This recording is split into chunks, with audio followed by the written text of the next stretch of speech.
punta lang tayo sa diagnostic. Tapos click natin yan. Hanapin natin yung ECM I/O configuration. So yun. So yun mga buddy, mapansin nyo mga buddy, sa left side natin meron tayong V47. Hello mga buddy, what's up? Magandang araw po sa inyong lahat dyan. So kumusta po kayong lahat dyan? So welcome back sa aking channel kung saan po ako nagbibigay ng useful tips and tutorial sa mga sira ng sasakyan at saka paano ito i-repair.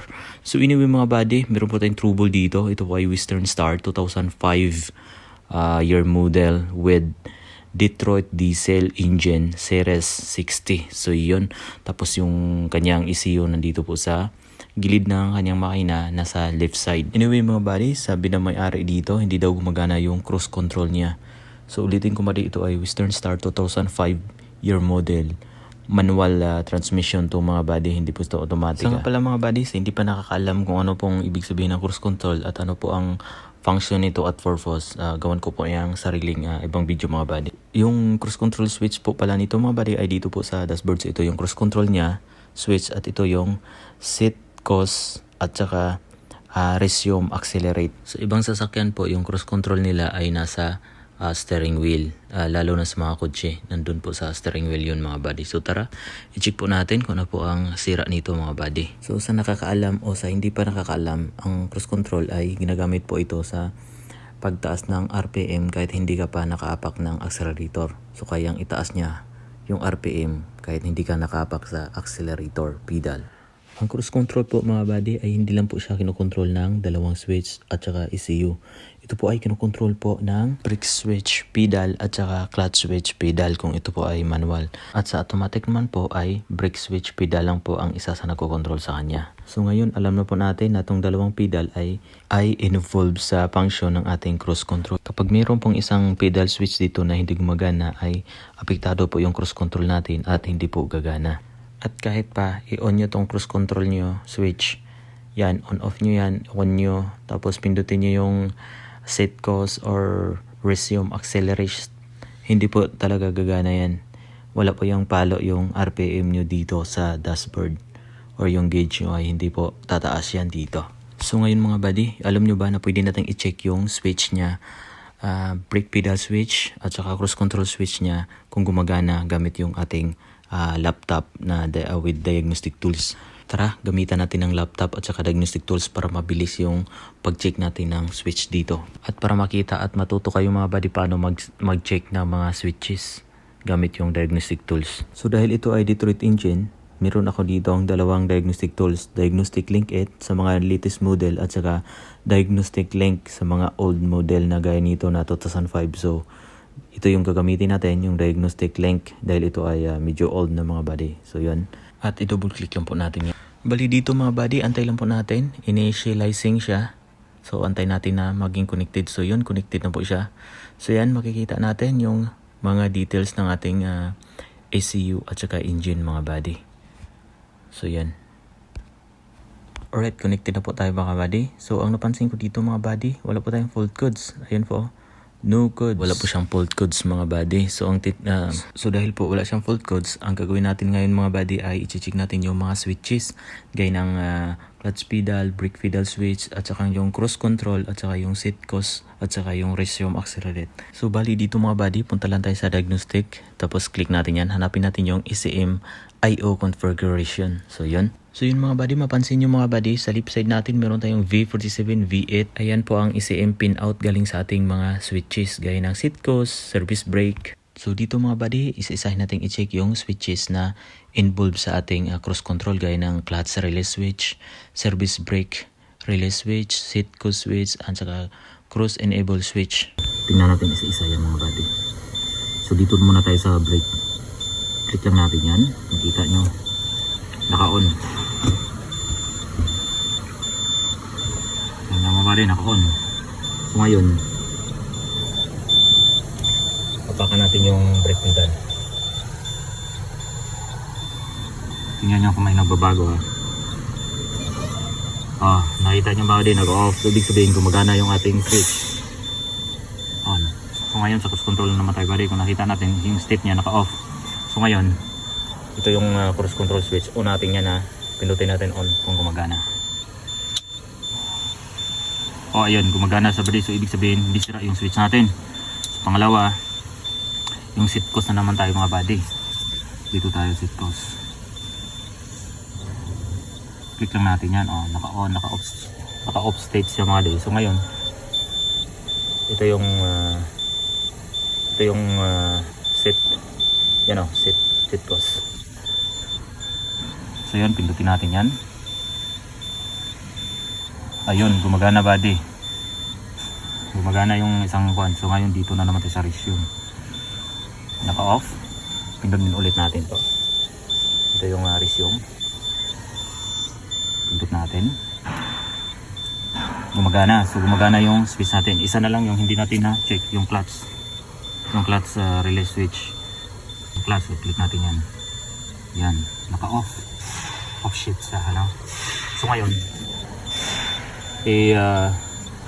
tapakan natin yung clutch pedal. Check natin kung gumagana yung switch.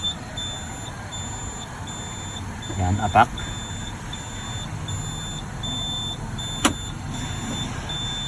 So inapakan ko na mga buddy, tingnan nyo. Oh, tapak ako. Kung mapapansin nyo mga buddy, naka-steady off yung state ng ating clutch release switch. So ibig sabihin sira yung ating switch ng ating clutch pedal, hindi nagpa-function mga buddy kasi hindi nagbabago. Dapat yan pag bitaw mo ng clutch pedal, dapat automatic mag-on yan buddy. Pag inapakan mo saka siya mag-on. Hindi masyado siyang dapat naka-on to lagi mga buddy. Pag bitaw mo, di ba nakaganyan ka, naka-press off yan dapat buddy. Pag diniin mo yung clutch mo, pag napakan mo yung clutch mo pedal, dapat naka-off yan yung switch. Pag bitaw mo, dapat naka-on. Naka-on yan mga buds. So dito. So ito mga buddy, naka-off pa rin siya. So ang sira talaga natin buddy ay switch ng ating clutch pedal. So yun, kaya hindi gumagana yung ating cruise control mga buddy dahil dito. So ngayon buddy, ang gawin natin buddy, i-check natin yung clutch pedal switch niya. Kasi yun yung problema dito. Kaya hindi gumana yung cruise control. Baka putol yung wire or yung switch mismo sira or yung pedal. So ito yung clutch pedal mga buddy at nandito yung tinatawag natin clutch switch. So yun, may makita tayong spring dyan. Ayan po ang lever ng clutch pedal switch. Ayan. So bubuksan natin to. Tingnan natin. So dito mga buddy, sabihin kasi nyo, ang sira dito, okay po yung switch natin. Medyo ang problema lang ay hindi masyadong na-release yung switch natin. Kumbaga yung pedal natin hindi masyadong nakaangat. Tara, papakita ko sa inyo ha. Yan, naka-off. Naka-off yan buddy kasi naka-relax yung clutch pedal natin. Dapat naka-release yung clutch pedal natin. Dapat ito naka-on. So, tingnan nyo nga buddy, iangat ko ha. Yan. Tingnan nyo. Naka-on. Ayan. Naka-on sa mga body. So ngayon, apakan ko yan. Ang apak. Off. Diba? Pag napakan na off. Dapat. So ngayon, bibitawan ko yan. Dapat naka-on siya ngayon. Off pa rin siya buddy. So kailangan siyang hatakin pataas. Yun, hatak pataas. Tapos tingnan mo. On. So ito yung problema niya mga buddy. Tingnan nyo. Pause ko. Pause natin. Pag-release natin, yan o. Maharang. Tapos kailangan nating ayan. So ito napansin ko mga buddy. Kailangan pa nating i-hatakin pataas para mag-raise ito. Bitak, medyo alanganin tayo. So baklasin ko itong mga buddy, yung cover, at saka i-align ko din yung lever ng clutch switch pedal.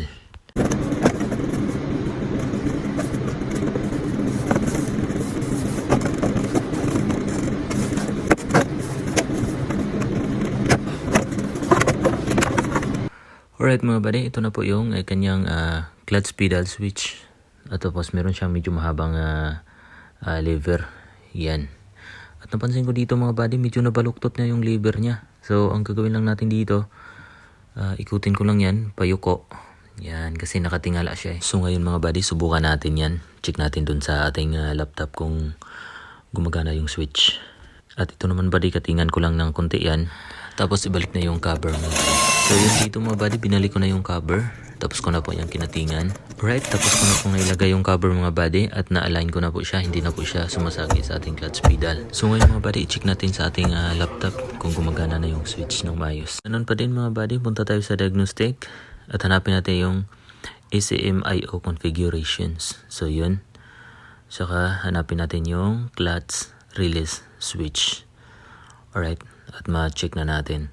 So kung mapansin natin ngayon buddy, hindi tayo naka-apak sa ating clutch pedal. Pero naka-on na siya. Hindi siya katulad kanina na naka-off.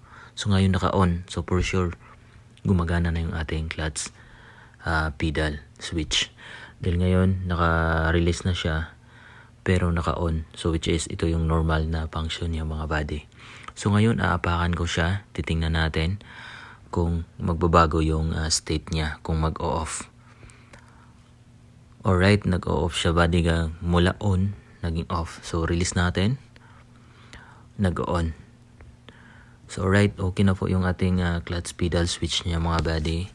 Gumagana siya ng maayos. Pakan ko ulit kung mag-off. Ayun, nag-off bitaw. On. Alright. Okay na po siya mga buddy. So ngayon mga buddy, paandarin natin yung sasakyan. Tapos, titis natin kung gumagana yung ating cruise control na ngayon. So yun mga buddy, nag-start na yung sasakyan mga buddy. At hindi ako naka-apak ng ating accelerator pedal. So ngayon susubukan natin yung cruise control. On lang natin yan. At tapos pindutin natin yung accelerate switch. Yan. Pindot lang tayo. So makikita natin buddy, yung RPM niya ay nasa 800 to 700 RPM. So yun, pindutin lang natin yung accelerate. Tingnan natin kung aangat yung RPM. So kung mapansin natin mga buddy, umaangat hanggang 900. Tapos bumabalo na siya ng 1000 RPM mga buddy. So ibig sabihin gumagana yung ating cruise control na ngayon mga buddy. So yun. Hindi ako nakapak ng accelerator. Pero kung titingnan natin yung ating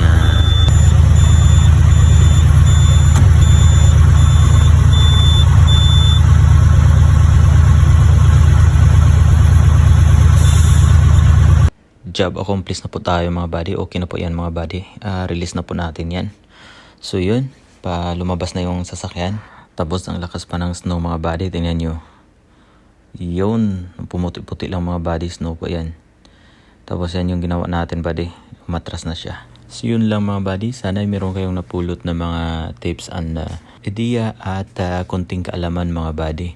So maraming salamat sa panonood mga buddy. At kita-kits tayo sa sunod kong video mga buddy. At huwag kalimutang mag-share at mag-follow mga buddy para updated kayo.